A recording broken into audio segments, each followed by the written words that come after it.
Müharibə xəbərini eşidəndə açıqcası çox qürurlanmışdıq. Məsələn, demək düşmən bütün canlı qüvvəsini məhv elədi. Bəzi torpaqlarımız işğaldan azad olunub. Gözümüz aydın olsun. Qarabağ bizimdir. Qarabağ Azərbaycandır.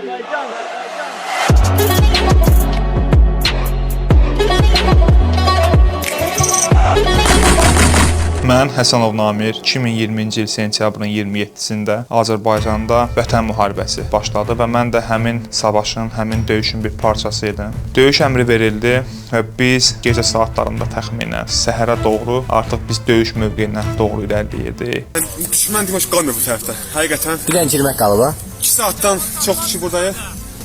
Artıq hər sakit inşallah. İnşallah növbəti mövqeyimiz qabağıdır. İlk mərmi atılanda artıq müharibənin ciddiyyətinə varmışdıq. Çünki biz bundan öncəki dönəmlərdə müharibəni, uşaqlıq dönəmlərimizdə ancaq bunu kompüter oyunlarında bilirdik və düşünürdük ki, hər şey o qədər asan olacaq. Bir mərmi ilə hər şey bitirəcəyimizi düşünürdük, amma həqiqət elə deyildi. Daha fərqli idi, daha ağır idi.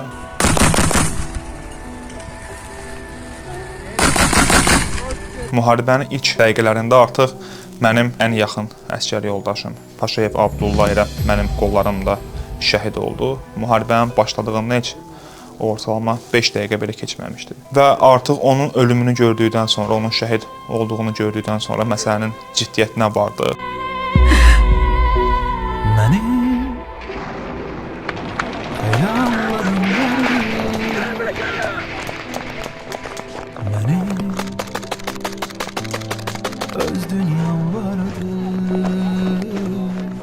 Hətta gündəlik şəhidlərimizin olmasını, əsgər yoldaşlarımızın günü-gündən sayın azalması, yaralanması bizim üçün adi bir hal kimi görünürdü. Eyni hadisə mənim də başıma gəldi. Artıq biz Şuşa istiqamətində gedən döyüşlərə yollanırdıq və mən o döyüşlərdə yaralandım. Bədənimdə qarın nahiyəmdən, ayaq nahiyəmdən və baş nahiyəmdən qəlpə yaraları aldım. Yaraları aldıqda əslində bir anlıq şok da keçirmişdim.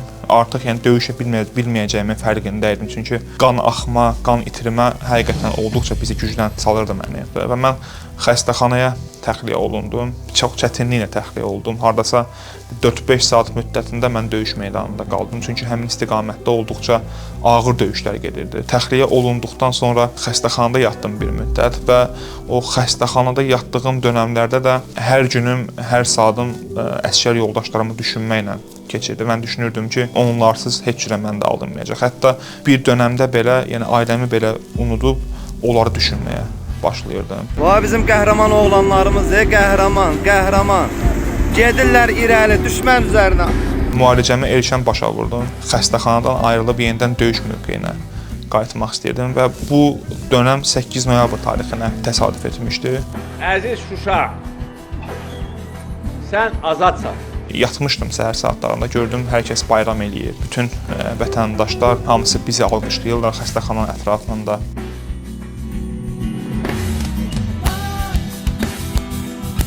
Mən də Şuşaya getmək üçün hazırlaşdım. Şuşaya vardıqda o yolları keçdikcə olduqca böyük bir qürur keçirdirdim.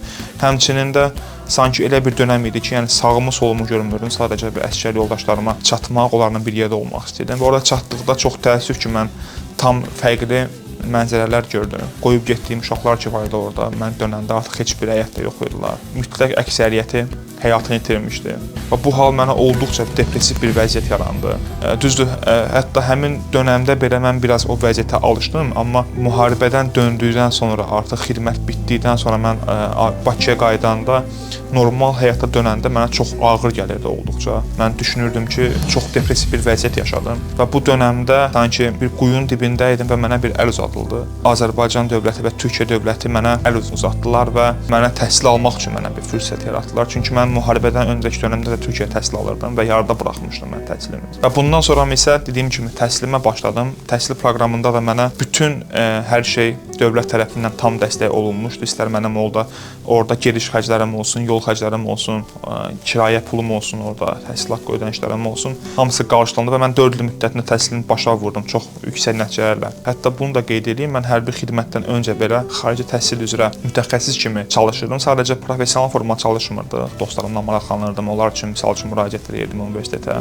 Və döndükdən sonra düşünürdüm ki, bir xalqı ayaqda tutmağın ən böyük yolu təhsildir. İlk müraciətim Marmara Qrup şirkətinə oldu. Və açıqcası mən bu şirkətə müraciət eləyəndə ümumiyyətlə müharibə iştirakçısı olduğumu bildirmədim. Buna ehtiyac duymadım. Sadəcə Türkiyədə aldığım praktiki bacarıqlarımı nümayiş etdirdim. Mən ilkin olaraq asistan kimi başlamışdım fəaliyyətimə. Hal-hazırda isə direktorun baş müşaviri vəzifəsində çalışıram. Bu müddət boyunca biz Marmara Qrupda olduqca böyük ölkə üzrə ilklərə imza atdıq. Biz bu dövrdə 60-dan çox universitetlərlə əməkdaşlıq etməyə başladıq, nəinki Türkiyə. Hətta bir çox ölkələrin universitetlərinə Azərbaycanı dəvət etdik. Bura Malayziyada yerləşən universitetlər, Dubayda yerləşən universitetləri dəvət etdik və hal-hazırda növbəti Çində yerləşən universitetləri Azərbaycanı dəvət edib, Azərbaycanda universitetləri tanıtmaq və Azərbaycanlı tələbələrin orada təhsil almasına şərait yaratmaq üçün çalışırıq, bunun üzərində işləyib. Və həmçinin Azərbaycanda demək olar ki, bir ilkə imza atdıq. Ümumiyyətlə, bu hekayə bir insanın uğuru deyil, bu komandamızın zəhmətinin nəticəsidir. Məqsədimiz dəyişməzdir. Daha çox gəncə düzgün istiqamət, şəffaf proses və real fürsətlər təqdim etməkdir. Və mən ümumiyyətlə burada son olaraq sözümü bütün gənclərimizə çatdırmaq istəyirəm. Olduğumuz mühitdən asılı olmayaraq həyatımız öz əllərimizdədir və həmişə bir çıxış yolu var. Heç bir halda ruhdan düşmək, istər bu maddi çətinlik olsun, istər mənəvi çətinlik olsun, bunlarla qarşılaşmaq tam təbii bir haldır. Yəni hər kəs həyata 1-0 öndə başlamır. Ona görə də həvəsdən düşməyin, daima öz üzərinizdə və təhsiliniz üzərində çalışın.